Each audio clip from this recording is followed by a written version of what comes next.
Hey chat, what's going on? I'm so sorry. On the 9th of April, Gerard Way's birthday. What did I watch? I watched Lisa Frankenstein. I had a lovely time. It was funny, satirical. She looked like Chapel Roan before anyone knew who Chapel Roan was. It's always your best friend fucking the guy you wanted. If you don't know the plot of Lisa Frankenstein, I'm not going to get into it. I only explain the whole plot of the movie if I was absolutely taken aback, positively or negatively. I had a great time watching this movie. The aesthetic was great. I'm going to talk more about Lisa Frankenstein after I talk about the movie I watched on April 10th, which is also our 100th movie! Woo! It's our 100th movie. It was the 100th day of 2025.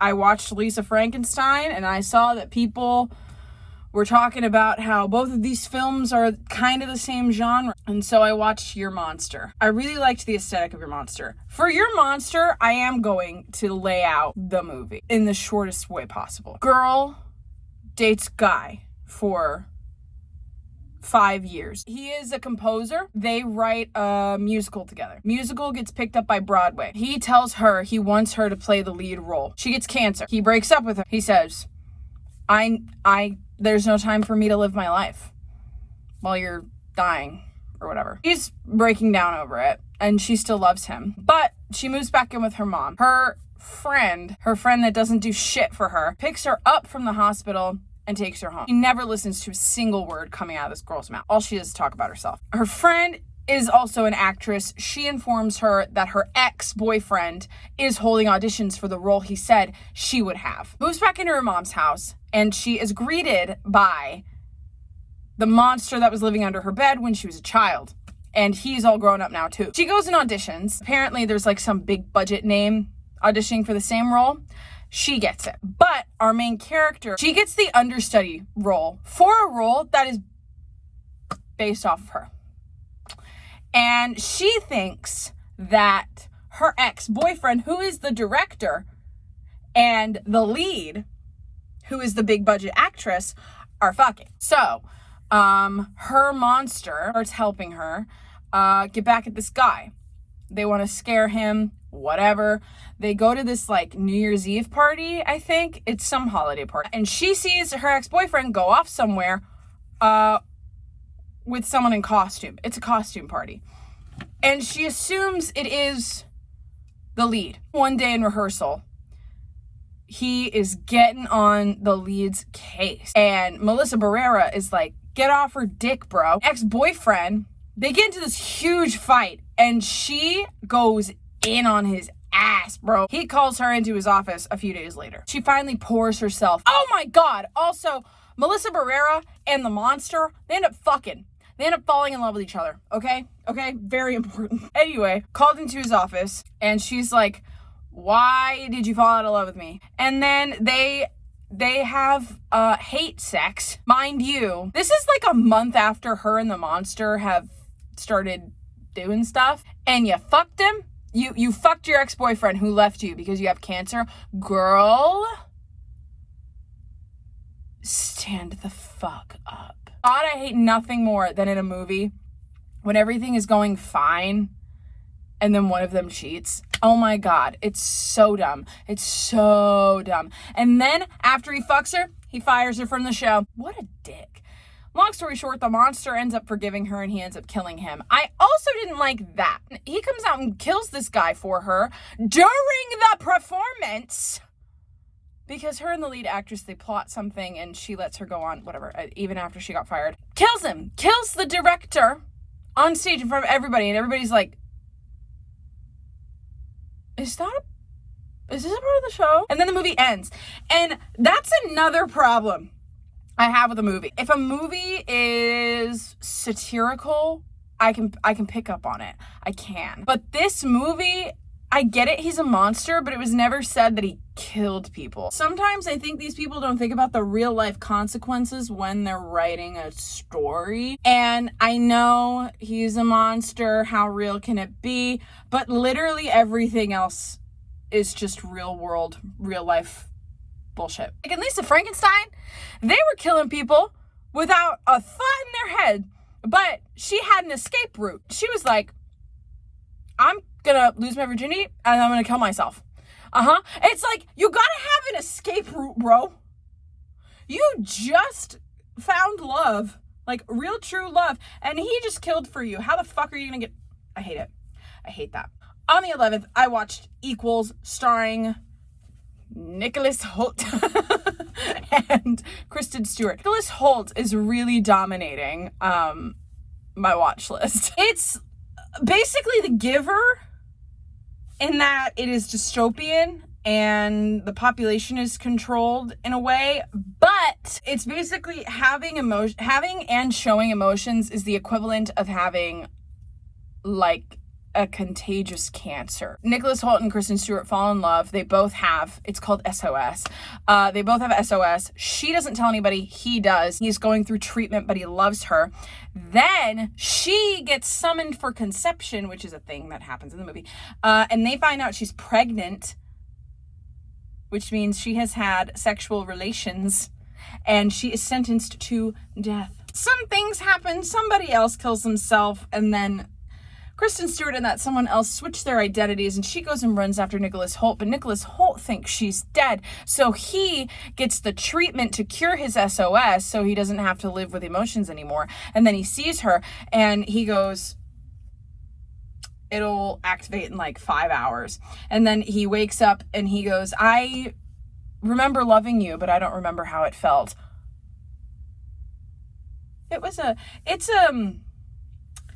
Dystopian movies always tend to have a message behind them. And that one is the importance of emotions. Because I agree. I think we're in dark times, okay? And I think a part of those dark times is how many people lack basic human emotions. I'm talking empathy. I'm talking genuine happiness. I'm talking anger over like actual shit you should be angry about, you know? It just feels like a lot of people are just coasting along. And maybe that's mental illness. Maybe that is desensitization. I don't fucking know. But worth the watch. It's free on YouTube. On the 12th, I watched Fantastic Mr. Fox. Never watched Fantastic Mr. Fox because their eyes unsettled me. I think of all of the Wes Anderson films I have watched, I like the message of Fantastic Mr. Fox the most. I like how they never gave up. They never did. Even though Mr. Fox was a con man. I did appreciate that he, at the end of the day, he never gave up on his people. And I don't think you should ever give up on your people. No. You never should. Now, if they give up on you, that's uncontrollable. I had a great time. I would watch Fantastic Mr. Fox again. I'd put that shit on in the background. My favorite character was Christopherson. Not to be predictable. On the 13th, I watched No Way Out. Cold War drama. A naval officer getting recruited to work at the Pentagon, where there's a McDonald's. He gets recruited to work at the Pentagon, and he falls in love with this woman who is a mistress for someone far more powerful than him, and that guy ends up killing her. And he's like, I'm in deep shit. No one can find out that I killed her, though. So his assistant sets up like a wild manhunt for another guy that was with her, which is our main character. And they're also looking for a Russian spy. At the end of the day, our dude gets found out. The assistant ends up losing his fucking mind while it's all happening. And the boss dude finds out the truth that it was our main character, and the boss dude starts framing his assistant. And his assistant kills himself, and they get away with it. And turns out the spy they were looking for the whole time was, in fact, our dude. I wanted more of their relationship. It was really cute, and it was only in about like 10 minutes of the movie. On the 14th, I watched The Holiday, starring Kate Winslet and Cameron Diaz, and also Jude Law, and also Jack Black, at the recommendation of my mother. That movie, so cute. Cameron Diaz and Jude Law made me emotional for reasons I'm not gonna get into, but it's like they just met each other, okay? But they just know that they're meant to be together, and she has to go back home because she's in London from LA, and she has to go home. She knows she does, but she doesn't want to leave him. And she's met his children, and his children love her. And it made me think thoughts. I'm getting emotional. Like, I'm actually getting emotional right now. Anyway, on the 15th, I watched Manchester by the Sea. I've wanted to watch Manchester by the Sea since it came out. God damn. Long story short, guy's brother dies of a heart condition that they knew about, and he ends up having to take care of his brother's son, because he was like, in the occasion that I die, leave my son with my brother. His wife left him when he found out about it, and his brother moved away, and you're like, the brother's the main character. Main character moves away. And you're like, why? Why did he move away? What's going on? He's married to Michelle Williams, and he has kids, and you're like, what happened? Turns the fuck out, his children are dead because of him. And then Michelle Williams, after his brother dies, they like reunite, and she gives a stellar like 2-minute performance, being like, I said some evil shit to you. And he goes, well, I did deserve it. And she goes, I don't think so. It was an honest mistake. He said, I was drunk. And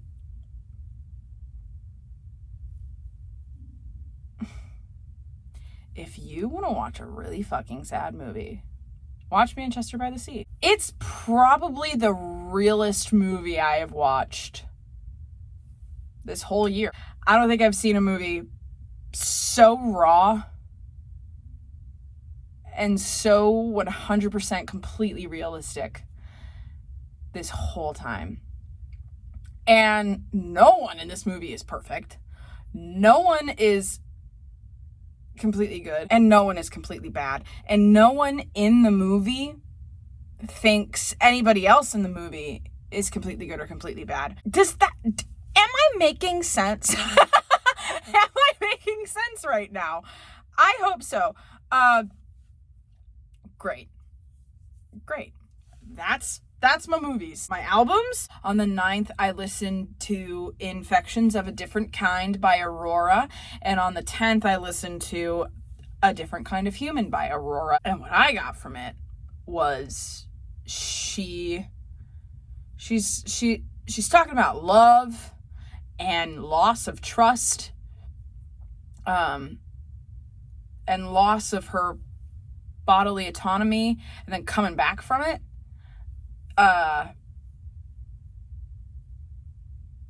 Coming out of it and just becoming a fucking your worst nightmare, but also a dream. She sounds like one. My God, no notes. I think I liked every song on both albums. On the 11th, I listened to Learn by Leith Ross, and I only listened to it because I wanted to hear Like We'll Never Have Sex. Because if you haven't heard that song, oh my God. But this album is also about losing your bodily autonomy, if you catch my drift. They talk about being assaulted and being fucking pissed off about it, which, yeah, you should be mad. But it's like, it feels like they met someone it feels like they met someone afterward who made them feel safe again. And that's what Like We'll Never Have Sex is about.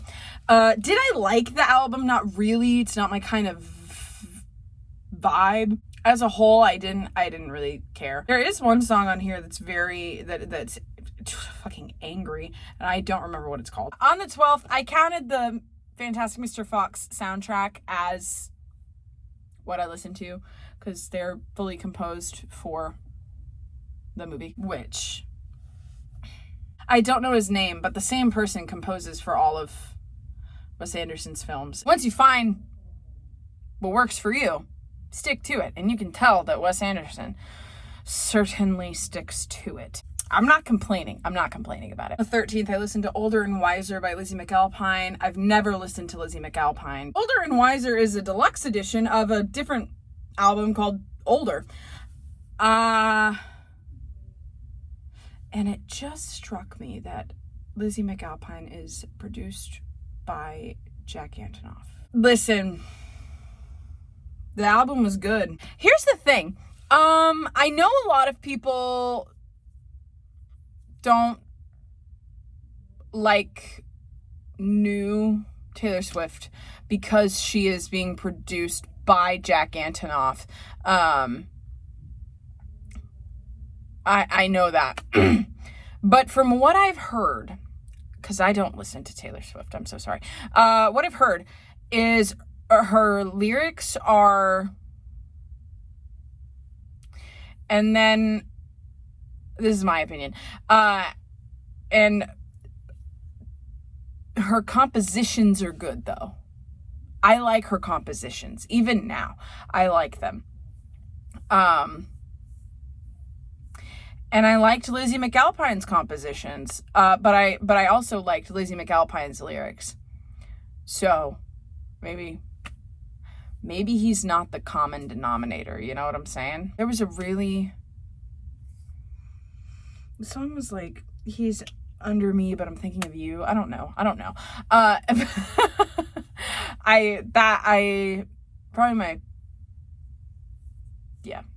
I liked that song. A lot of her songs sound so haunting and so you can just like hear in the lyrics. No, you can hear in the music how she's trying to translate how upset she is. On the 14th, I listened to Burn the Bridge Home by some dude named Ryman Leon. I didn't like it. Very repetitive. Y'all know I don't like repetitive. One note, the lyrics were fine. The titles are too on the nose for me. If the title of the song is literally the first lyric of the chorus or the thing you repeat the most, I don't like it. Or even if you do make the title of the song the word you say the most once or twice on your album, cool, fine, whatever. But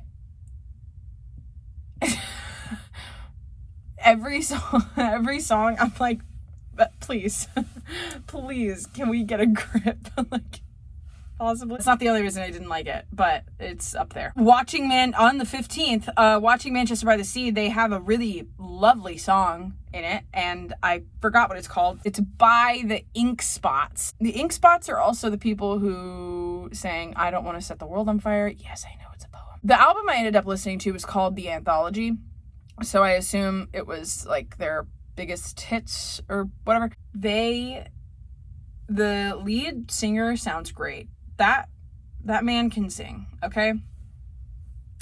Their lyrics are very lovey-dovey most of the time, so fine, whatever. But on an album with 48 songs and at least 40 of those songs start exactly the same,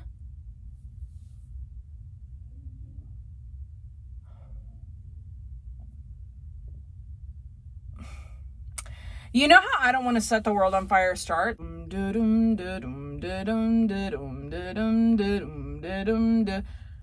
40 songs. 40 fucking songs on the album. 40. Look up the Ink Spots, the Anthology, and literally go down the list, just click them. And they count. You're gonna count 40, starting with some fucking variation of dum da dum da dum da dum da dum, starting the fucking song. It might be in a different key. It might be, it might have a little strings added to it. It might even be lyrics that are doing it. But 40 out of 48 do that shit. And you know it wasn't one of them? The Beautiful Light song. And I liked it a lot, to the point where I was like, Jesus fucking Christ, does every single song start like this? And I started skipping them. If they started like that, I skipped them. At a certain point. I didn't skip all of them. But also the album was 2 hours long. What do you expect from me? What do you expect from me? Rounding out the week, our movies were pretty solid. The only one I liked 90% of Your Monster. The ending just fucking pissed me off. The last 20 minutes, I was like, oh, also you find out that her best friend is the bitch that was sleeping with him. I completely left that out. Sorry. All of the movies. I had a good time watching, for the most part. The albums, again, mostly good shit, minus whatever the hell Ryman Leon was doing, and, you know, mid to good week. Anyway, that's it. Goodbye.